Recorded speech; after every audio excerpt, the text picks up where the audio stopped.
স্থানীয় সময় সোমবার যুক্তরাষ্ট্রের ক্যালিফোর্নিয়ার সান্তা বারবারা ও সান লুইস ওবিস্পো কাউন্টির লস প্যাদ্রোস ন্যাশনাল ফরেস্টের বিস্তীর্ণ এলাকায় ছড়িয়ে পড়ে ভয়াবহ দাবানল। সান্তা মারিয়া ও বেকারসফিল্ডের মাঝ দিয়ে যাওয়া হাইওয়ে 166 বরাবর কয়েকটি ছোট আগুনের সূত্র ধরে গড়ে ওঠে বিশাল গিফট ফায়ার। সোমবার সন্ধ্যা পর্যন্ত এই দাবানল গ্রাস করেছে ৭২,০০০ একরের বেশি বনাঞ্চল।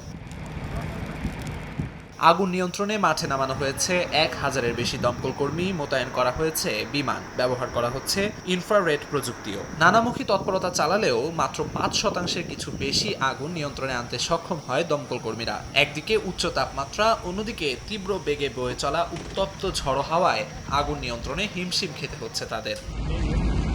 স্থানীয় দমকল বিভাগ জানিয়েছে, ভয়াবহ এই দাবানলে এখন পর্যন্ত প্রায় ৪৫০-র বেশি ঘরবাড়ি, খামার ও স্থাপনা ঝুঁকির মুখে পড়েছে। এরই মধ্যে বাসিন্দাদের নিরাপদ স্থানে সরিয়ে নেওয়া হয়েছে। অঞ্চল জুড়ে জারি করা হয়েছে জরুরি সতর্কতা। বিশেষজ্ঞদের মতে, তীব্র খরা ও অনাবৃষ্টিতে বনাঞ্চল শুষ্ক হওয়ায় দ্রুত ছড়িয়ে পড়ছে দাবানল। আবহাওয়ার পূর্বাভাস বলছে, সপ্তাহ জুড়ে উচ্চ তাপমাত্রা বজায় থাকবে, এমনকি ১০০ ডিগ্রি ফারেনহাইটও ছাড়াতে পারে তাপমাত্রা। আর তাতেই পরিস্থিতি আরও গুরুতর হওয়ার শঙ্কা বিশেষজ্ঞদের। আমিরুল ইসলাম আলিফ, সময় সংবাদ।